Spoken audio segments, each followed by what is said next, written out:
এই দাঁড়া দাঁড়া, তোকে এই নাচ কে শেখালো? এরম ভাবে কেউ শঙ্খ বাজায়? শঙ্খ বাজায় তো এরম ভাবে ফু দিয়ে শঙ্খ বাজায়, মানে ফু দিয়ে শঙ্খ বাজায়, মনে হচ্ছে 7 আপের বোতল খুলছে। বলছি বুনু, তোকে এই নাচটা কোথা দিয়ে শিখলি রে? টিকটক না? টিকটক থেকে এই নাচটা শিখলি না? তুই আমাদের পাড়ার প্রোগ্রামে কেন আসিসনি? আমাদের পাড়ায় মোমবাতি প্রতিযোগিতা হয়, সেখানে পুরস্কার হিসেবে মগ জগ এগুলো ছিল, আমি তোমায় একটা দিতাম এই নাচগুলো করার জন্য।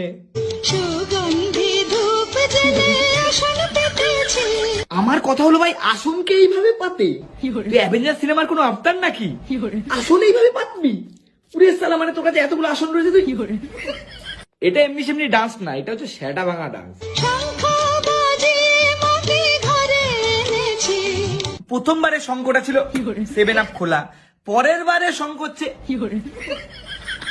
আমার মাকে টানছে। মানে তোর ডান্স টিচারটাকে বলছি, তোকে নাচটা কে শেখায় একটু দেখা আমাদের, আমরা দেখতে চাই।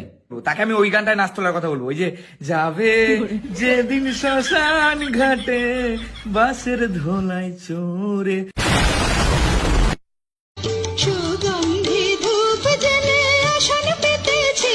আমি জানি না আমার মতন এই নাচটা দেখার পর কে কে কমেন্টে বলেছে ভাই এইভাবে কি করে আসন পাতা যায় ভাই, তাহলে আমি তোর হাতে এতগুলো আসন দেবো, এতগুলো মোটা আসন, তুই এইভাবে পাতি।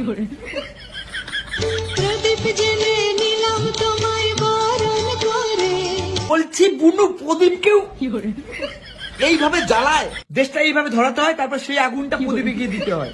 প্রদীপ এইভাবে জ্বালায় না, তুমি প্রদীপ জ্বালাচ্ছ না, তুমি আমাদের জ্বালাচ্ছ এইসব নাচ করে। আমার ভিডিওটা যদি দেখে থাকো, এর পরের দিন যদি নাচই করো, তাহলে ওই গানে নাচ করবা, যাবে যেদিন শ্মশান ঘাটে, আমরা দেখতে চাই।